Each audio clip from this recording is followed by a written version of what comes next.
है pending result पे chief minister अब खुद क्या करने जा रहे हैं। देखिए, कल हमने चीफ सेक्रेटरी से बात की थी जब वो दिल्ली से आए थे, और बात करना इसलिए जरूरी था क्योंकि तरह तरह की बीच में बातें हो रही थी। विजिलेंस ब्यूरो ने जब चिट्ठी भेज दी पेंडिंग रिजल्ट को लेकर राज्य सरकार को, तो जो पब्लिक सर्विस कमीशन ने कह दिया कि उनके पास कंडीशनल रिजल्ट घोषित करना ऐसे पोस्ट कोड का जिसमें एफआईआर हुई पड़ी हो, उनके रूल्स ऑफ बिजनेस में नहीं है।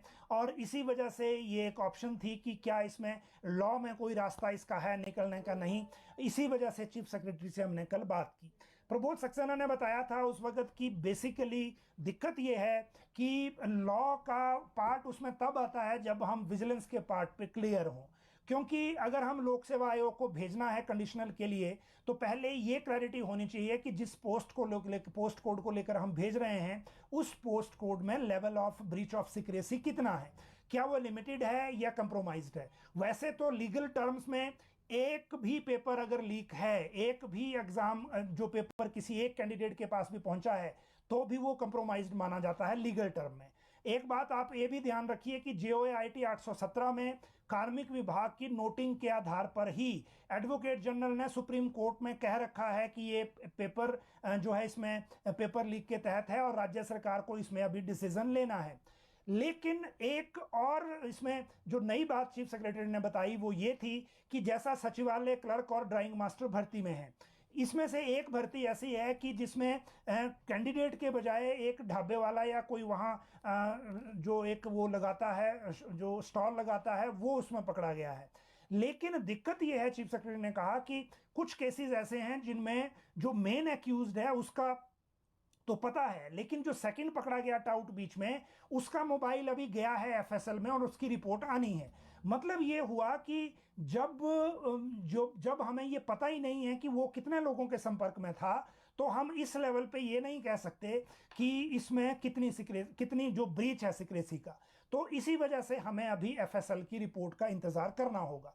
ये एक बात हो गई। अब ये थी चीफ सेक्रेटरी के लेवल पर, लेकिन अब मैं आपको बताता हूं मुख्यमंत्री के स्तर पर क्या है। देखिए, चीफ मिनिस्टर लगातार अफसरशाही के टच में हैं कि रुके हुए रिजल्टों को लेकर क्या करना है। जब 23 पोस्ट कोड सीएम के सामने रखे गए जिनमें विजिलेंस जांच नहीं थी, तो उनमें से 3 पोस्ट कोड सिलेक्ट किए गए थे, वो भी सीएम ऑफिस नहीं किए थे, जिनमें 311 पोस्टें मतलब मैक्सिमम इन्हीं में थी। जो बाकी 20 पोस्ट कोड बचे उनमें सिर्फ 56 पद हैं 20 में। तो आप देखिए एक एक में 2-2 3-3 बनेंगे। तो ये जो सिलेक्शन ऑफ पोस्ट कोड्स है वो इसी वजह से किया गया ताकि ज्यादा लोगों को राहत दी जा सके। अनफॉर्चुनेटली हुआ ये है कि जिनमें ज्यादा कैंडिडेट हैं या जिनमें ज्यादा आवेदक हैं उनमें एफआईआर हो गई है, क्योंकि पेपर लीक भी उसी में था, तो मामला वहां अटका पड़ा है। अब एक नई बात आज कंफर्म जो हुई है वो ये कंफर्म हुई है कि एक फाइल मूव हुई है, और ये फाइल मूव हुई है, चीफ मिनिस्टर ने ये चाहा है कि वो इस पूरे मामले में खुद बैठक कर ये समझना चाहते हैं कि दिक्कत कहां है।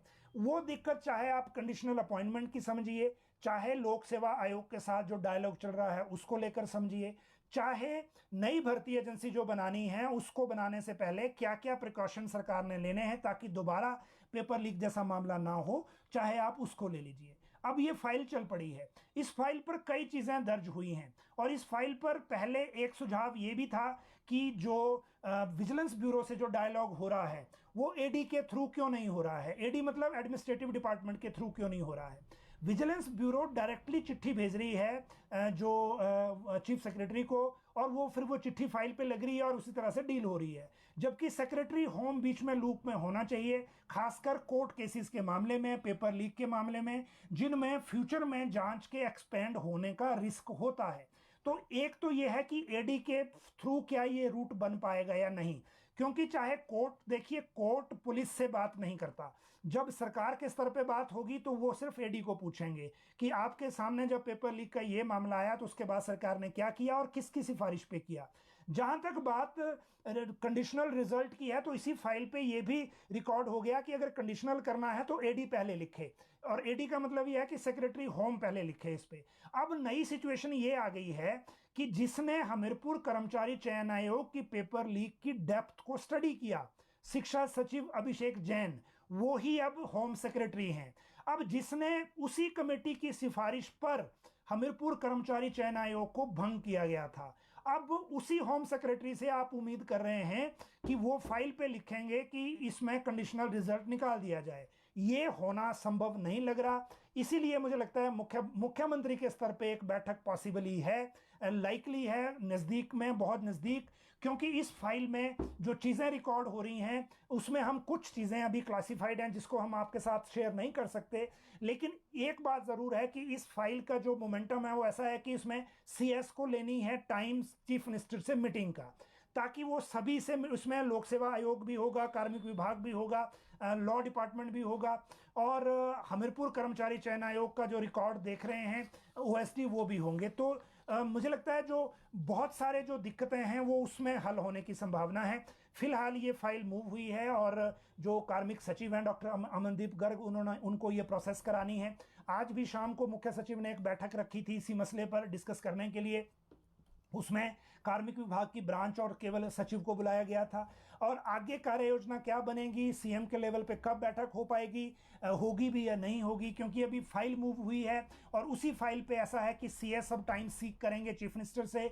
जब सारा डाटा क्लियर हो जाएगा, सबके व्यू पॉइंट फाइल पे आ जाएंगे, तो फिर हमारे सामने बात आएगी कि क्या आगे होगा।